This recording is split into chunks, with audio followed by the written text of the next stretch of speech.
वृंदावन में राधा अंतिम सांसें गिन रही थीं। उनकी आंखें कृष्ण के दर्शन की प्रतीक्षा में थी। कृष्ण द्वारका में थे, लेकिन उन्हें राधा के अंत का आभास हो गया। उन्होंने तुरंत अपनी बांसुरी उठाई। कृष्ण ने बांसुरी बजाई और राधा के होठों पर हल्की मुस्कान आ गई। उनकी आत्मा कृष्ण में विलीन हो गई। राधा की आत्मा ने शरीर त्याग दिया। वृंदावन में बंसी की धुन थम गई। कृष्ण की बांसुरी हाथ से गिर गई। उनके हृदय में अजीब सा खालीपन था। कृष्ण दौड़ते हुए वृंदावन पहुंचे, लेकिन वहां राधा केवल देह रूप में शेष थीं। कृष्ण ने कांपते हाथों से राधा का चेहरा छुआ। उनके भीतर कुछ टूट चुका था। कृष्ण बोले, राधे, अब मैं किसे पुकारूं? उनकी आवाज कांप रही थी। कृष्ण ने धीरे से राधा की बांसुरी उठाई। अब ये धुन कभी नहीं बजेगी। उन्होंने बांसुरी तोड़ी और यमुना में बहा दी। प्रेम का अंतिम अध्याय समाप्त हो गया। राधा के जाने के बाद कृष्ण एकदम मौन हो गए। उनके लिए अब दुनिया शून्य थी। उन्होंने अपना मुकुट उतार दिया। अब वे राजा नहीं, बस एक विरही प्रेमी थे। कृष्ण वन की ओर चल दिए। उनके चरण अब राजपट पर नहीं, कांटों पर पड़ रहे थे। उन्होंने एक पीपल वृक्ष के नीचे समाधि लगा ली। अब वे स्वयं को राधा के पास महसूस करने लगे। एक बहेलिये ने अनजाने में उन्हें तीर मार दिया। कृष्ण हल्की मुस्कान के साथ गिरे। उनकी आंखें बंद हो रही थीं। उन्हें सामने राधा खड़ी दिखाई दी। कृष्ण की आत्मा राधा में समा गई। प्रेम का ये चक्र पूर्ण हो गया। कृष्ण का नश्वर शरीर वृंदावन नहीं लौटा। द्वारका का महासागर उनका अंतिम साक्षी बना। महासागर की लहरों ने धीरे धीरे कृष्ण को अपने भीतर समा लिया। राधा कहीं से ये देख रही थी। राधा की आत्मा अब गोलोक में थी, लेकिन उनकी वेदना अभी भी शेष थी। कृष्ण के बिना गोलोक भी सूना लगने लगा। क्या प्रेम की परीक्षा अभी समाप्त हुई थी?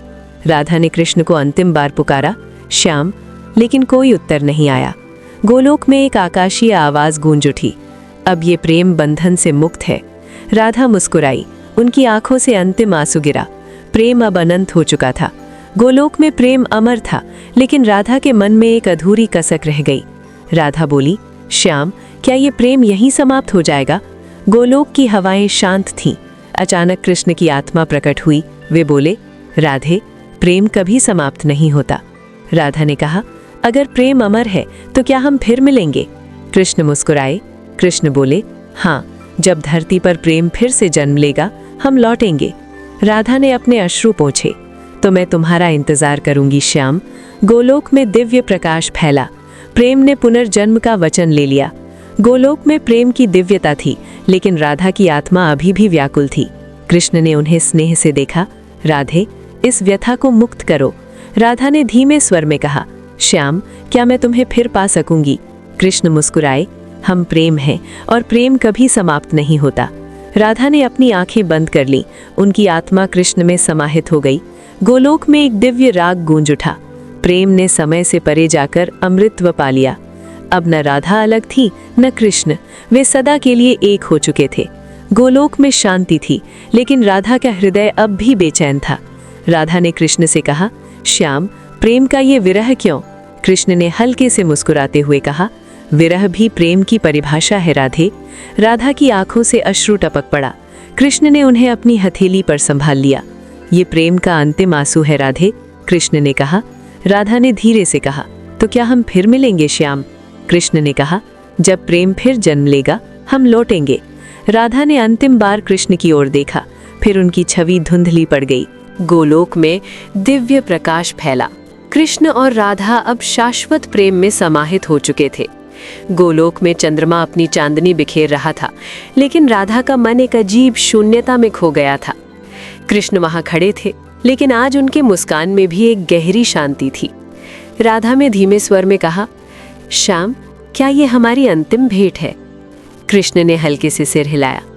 प्रेम कभी समाप्त नहीं होता राधे, ये केवल रूप बदलता है। राधा ने एक गहरी सांस ली। तो क्या मैं तुम्हें कभी फिर देख पाऊंगी? कृष्ण मुस्कुराए। जब भी कोई सच्चा प्रेमी अपने प्रेम में समर्पण करेगा, वहां मैं और तुम होंगे। राधा ने अपनी आंखें बंद कर लीं। उनकी आत्मा अब पूर्ण शांति में थी। कृष्ण ने धीरे से कहा, अब समय आ गया है राधे। राधा की आत्मा धीरे धीरे ब्रह्मांड में विलीन हो गई। कृष्ण की दिव्यता में समाहित हो गई। गोलोक में प्रेम का राग गूंज उठा। प्रेम अब समय से परे जाकर अमर हो चुका था। राधा एक शांत झील के किनारे बैठी थी, जहाँ कृष्ण के शब्द अब भी हवाओं में गूंजते थे। गोलोक में सब कुछ वैसा ही था, लेकिन अब उनका हृदय एक गहरी पीड़ा से भर चुका था। राधा ने धीरे से विस्पर किया, श्याम, तुमने वादा किया था कि ये प्रेम कभी खत्म नहीं होगा। लेकिन कृष्ण कहीं नहीं थे। उनके वचन अब केवल स्मृतियों में शेष थे। राधा ने अपनी आंखों में जल भरकर कृष्ण की प्रतिमा की ओर देखा। श्याम, अब इस विरह को सहन करना कठिन हो रहा है, उन्होंने कहा। कृष्ण का स्वर आकाश में गूंज उठा, राधे, प्रेम कभी मरता नहीं। राधा ने एक गहरी सांस ली। उनके शरीर ने धीरे धीरे अपनी आभा खो दी। उनकी आत्मा अब कृष्ण के प्रेम में पूर्ण रूप से समर्पित हो चुकी थी। गोलोक में फूल बरसने लगे और प्रेम का अंतिम संदेश हवा में घुल गया। अब कृष्ण और राधा केवल नाम नहीं थे, वे प्रेम का अनंत रूप बन चुके थे। वृंदावन की वो गलियां जहां कभी कृष्ण की बांसुरी गूंजती थीं, अब शांत थीं। राधा अब बूढ़ी हो चुकी थी। उनकी आंखों में बीते समय की परछाइयां झलक रही थी। उन्होंने कांपते हाथों से अपनी बांसुरी उठाई और धीरे धीरे होठों से लगा ली, परंतु कोई ध्वनि नहीं निकली, मानो बांसुरी भी कृष्ण के बिना अधूरी थी। श्याम, क्या तुम मुझे भूल गए? उनकी आवाज़ टूटी हुई थी। तभी मंद हवा चली और कान्हा की सुरीली बांसुरी की धुन गूंज उठी। राधा के चेहरे पर एक मुस्कान आई। उनकी आत्मा अब इस धारा से विदा लेने को तैयार थी। उनकी सांसें धीमी पड़ने लगी, लेकिन मन में बस एक ही नाम था, श्याम। अचानक कृष्ण स्वयं प्रकट हुए, जैसे प्रेम ने मृत्यु को हरा दिया हो। राधे, क्या अब भी मुझसे दूर जाओगी? कृष्ण ने पूछा। आंसू उनकी आंखों में थे। राधा मुस्कुराई। अब कहाँ जा सकती हूँ कान्हा, मैं तो पहले ही तुम्हारी हो चुकी थी। एक आभामय प्रकाश में राधा की आत्मा कृष्ण में समाहित हो गई। गोकुल, वृंदावन और समस्त ब्रह्मांड प्रेम के इस मिलन के साक्षी बन गए। अब न राधा थी न कृष्ण, बस शाश्वत प्रेम रह गया था, जो अनंत था। यमुना के तट पर एक बूढ़ी स्त्री बैठी थी, जिसकी आंखों में केवल एक ही प्रतिबिंब था, कृष्ण। राधा अब थक चुकी थी, लेकिन उनका मन अभी भी कृष्ण के वचन का इंतजार कर रहा था। श्याम, क्या तुम मुझे लेने नहीं आओगे? उनका स्वर कांप उठा।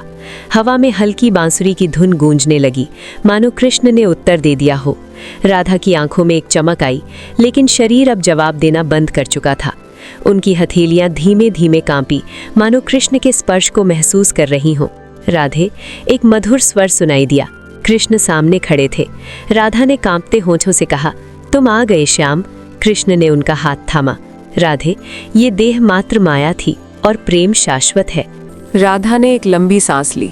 उनकी आत्मा अब कृष्ण में समाने को तैयार थी। कृष्ण ने अपनी बांसुरी उठाई और एक अंतिम राग छेड़ा, जो पूरे ब्रह्मांड में गूंज उठा। राधा का शरीर वहीं रहा, लेकिन उनकी आत्मा कृष्ण में विलीन हो चुकी थी। यमुना की लहरों ने उनकी विदाई का गीत गाया। वृंदावन में प्रेम अमर हो गया। वृंदावन की हवाओं में आज अजीब सी खामोशी थी, मानो किसी को खोने का आभास हो रहा हो। राधा अपने अंतिम क्षणों में थी। उनका कमजोर शरीर अब बस कृष्ण के इंतजार में था। श्याम, तुम आओगे ना? उनकी आवाज़ कमजोर हो चुकी थी, लेकिन प्रेम अटूट था। तभी एक मंद बांसुरी की धुन हवा में घुल गई। कान्हा की उपस्थिति का एहसास हुआ।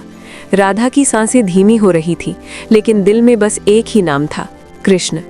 अगर आप भी राधा कृष्ण के प्रेम को महसूस कर सकते हैं, तो वीडियो को लाइक और चैनल को सब्सक्राइब करें। आंसुओं में डूबे वृंदावन ने देखा, कृष्ण स्वयं प्रकट हो गए थे। राधा ने मुस्कुराकर कहा, श्याम, तुम मुझे लेने आ ही गए। कृष्ण ने उनका हाथ थामा और कहा, राधे, अब और इंतजार नहीं, चलो साथ चलते हैं। राधा की आंखें धीरे धीरे बंद हो गई। उनकी आत्मा कृष्ण में विलीन हो गई। यमुना की लहरों ने उनके मिलन का गीत गाया। वृंदावन प्रेम के इस अमर क्षण का साक्षी बना। वृंदावन की धरती पर आज भीगी हुई चांदनी बिखरी थी, पर हवाओं में एक अजीब उदासी थी। राधा अंतिम सांसें गिन रही थी। उनकी आंखें अब भी कृष्ण के आगमन की राह देख रही थी। श्याम, उनकी कांपती आवाज़ यमुना की लहरों में खो गई। अचानक एक मधुर बांसुरी की धुन हवा में गूंज उठी। कृष्ण आ चुके थे। राधा की आंखों में एक आखिरी चमक आई। तुम आए श्याम। कृष्ण ने उनकी हथेली को अपने दोनों हाथों में लिया। राधे, ये देह छोड़ने का समय है, पर प्रेम अमर रहेगा। राधा की सांसें धीमी पड़ गई। उनकी आत्मा कृष्ण में विलीन होने को तैयार थी। कृष्ण की आंखों से पहली बार आंसू छलक पड़े। राधे, बिना तुम्हारे ये प्रेम अधूरा है। यमुना की लहरें शांत हो गई। वृंदावन ने अपनी सबसे प्यारी बेटी को खो दिया था। कृष्ण ने अपनी बांसुरी तोड़ दी। अब ये संसार बिना राधा के कोई राग नहीं गा सकता था। राधा अब कृष्ण के प्रेम में समा चुकी थी और वृंदावन ने एक अमर प्रेम कहानी को अपने आंचल में समेट लिया।